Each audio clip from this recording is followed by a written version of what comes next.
So it came up in a discussion today about the power of Christ that is in each and every one of us.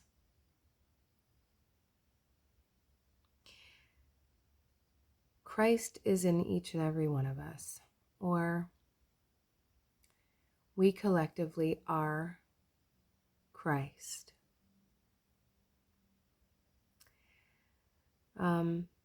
As I've stated before, we are a point of attention of God. We are a point of attention that happens to be one of many points that make up a sea or ocean of consciousness that is Christ consciousness.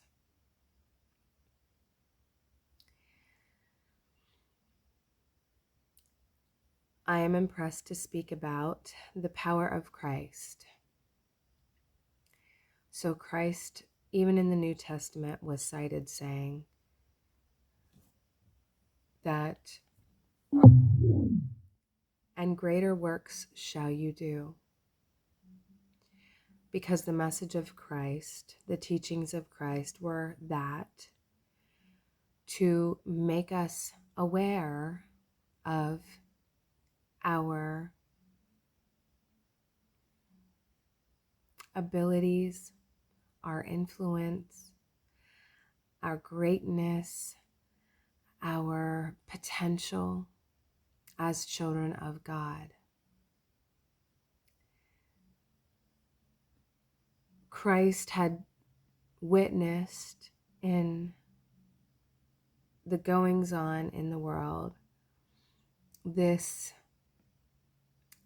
attempt, massive attempt, to belittle or disempower or to strip us of our divine identity. Because he well understood that by convincing us that we are sinful, evil, that in itself was sowing a seed. So that was sowing a seed of projected behavior. Psychology knows this. Psychologists know that it is not beneficial to punish, scold, belittle our children, but to love them and direct them from a place of love. If we convince a child that they are bad, they manifest bad behavior. We are children of God. We have the power of Christ within us. That power is always present. We get to choose how we use that power, whether we use it to manifest love in the world or something else. Anything that we choose to manifest in the world that is not in alignment with love is not for our greatest good.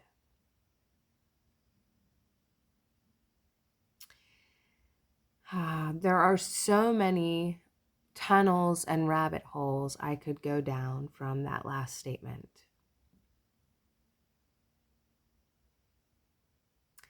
For this video, I will attempt to keep it very simple.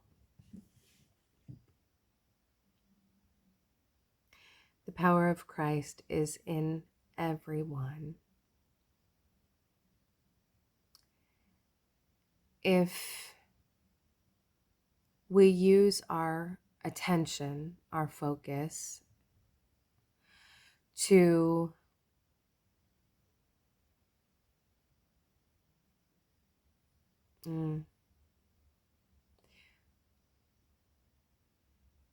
be recipients of less than loving information, communication, etc.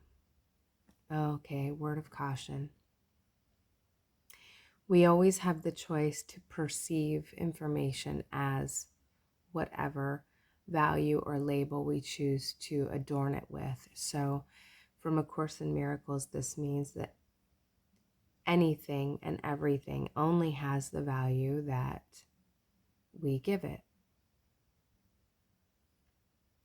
I will use this as an example. The term cracker. I am a person with extremely light colored skin. And I am aware that there are those who would refer to me as a cracker. And it never really bothered me.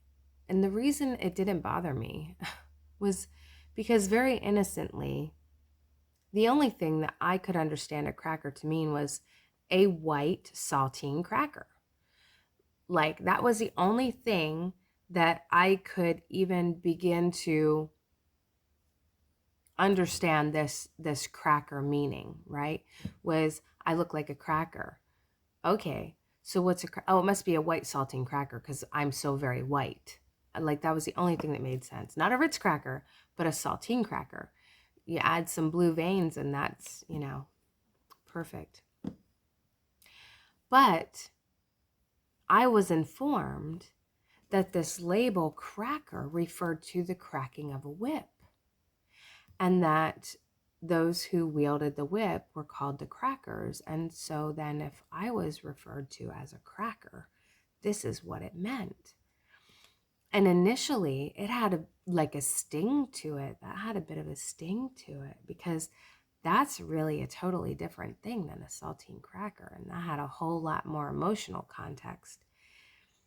And so, what I realized though is that this same word used in a different context has no more affiliation for me personally than that of a saltine cracker.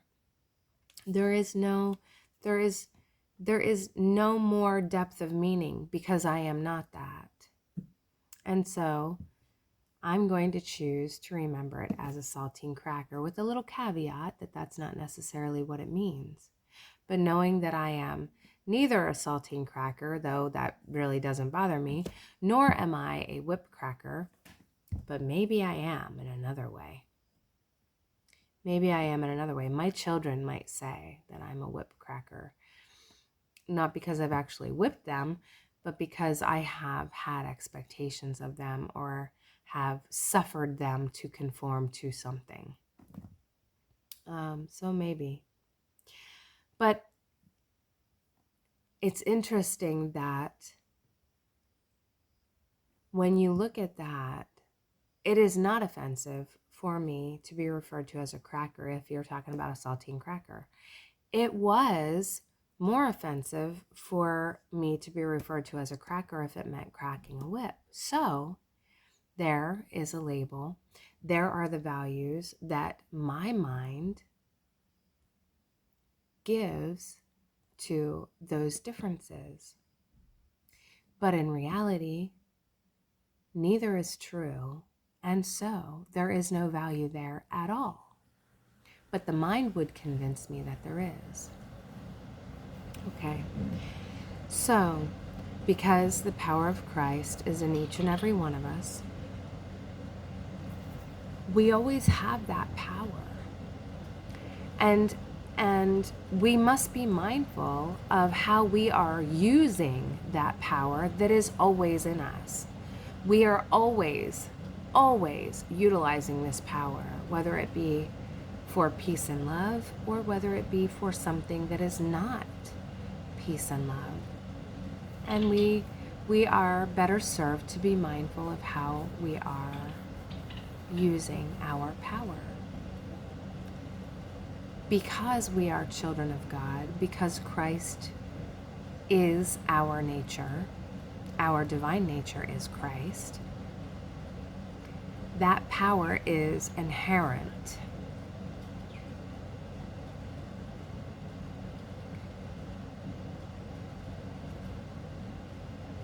So,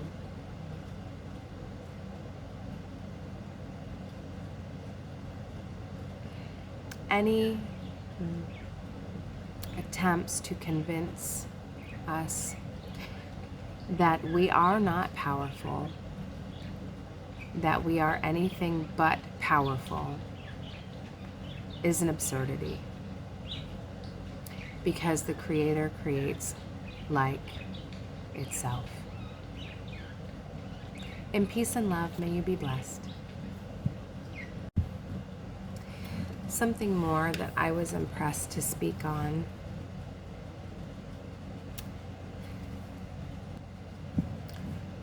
There is an exercise. Any one of you who may watch this video that may want to begin to use the power of Christ within us to manifest the world as we would like to have it. It's a very simple exercise, and it is this. If we are told to do something that does not feel good to us,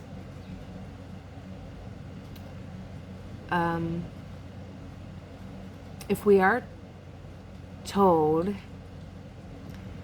to do anything and this tension comes up in the chest and it feels like a tightness and just unpleasant, we might take a moment to look at it and just acknowledge that that feeling is there. That feeling is the body's alert system saying, hey, something about this doesn't seem right to me. Something about this is out of alignment. So if we take just a minute to look at what that something is.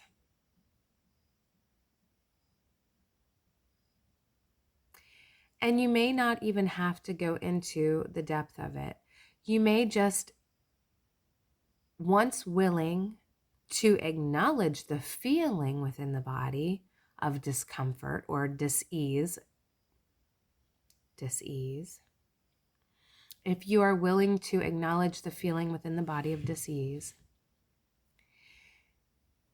you can simply say out loud to the universe while thinking, while observing that thought or seeing those images that play in the mind, because we all have them, the story that runs in your mind's eye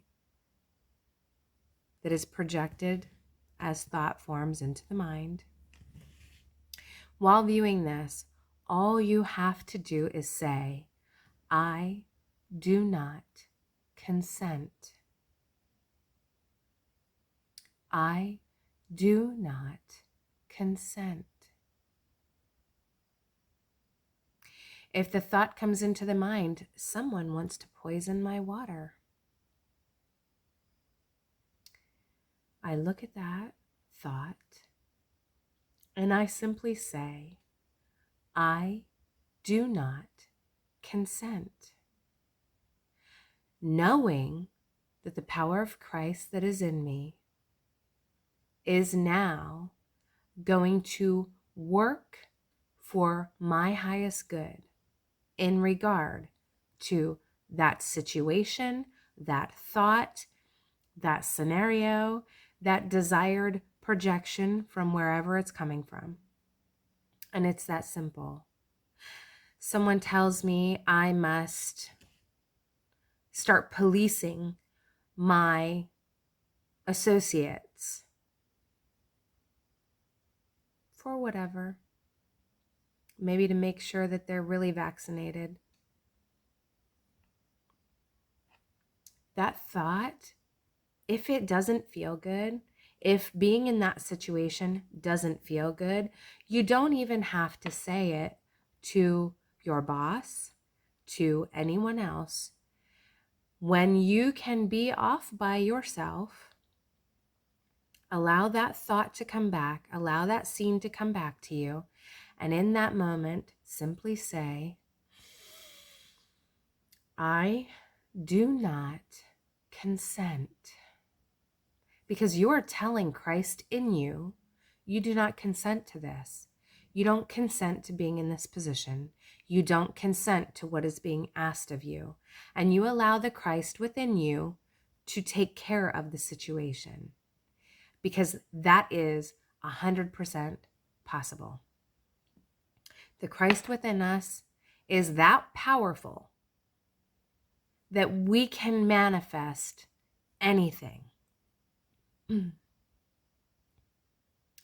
And so, no matter what comes, if it doesn't feel good, it doesn't seem right, there's something about that that's not great, that is all that is required, is to take a moment in that space with that thought, with that idea, with that vision, and simply say, I do not consent. Now, you can take this a step further if you like. You can take this a step further. And after you say to Christ within you, I do not consent, in peace and love, I choose this instead. I do not consent to this idea. I do not consent to this command I am receiving. I do not consent to feeling pressured into doing something that doesn't feel right to me, that doesn't feel good to me. In peace and love, I choose freedom. In peace and love, I choose harmony. In peace and love, I choose Christ. If we refer back to the water situation, I do not consent to poison in my water. I do not consent to poison in the air. I do not consent to wasteful discard of plastics and metals into the earth. I do not consent. In peace and love, I choose clean water. In peace and love, I choose clean, fresh air. In peace and love, I choose a better way of recycling these products, a better way of reciprocity with our environment. It's really that simple. In peace and love, may you be blessed.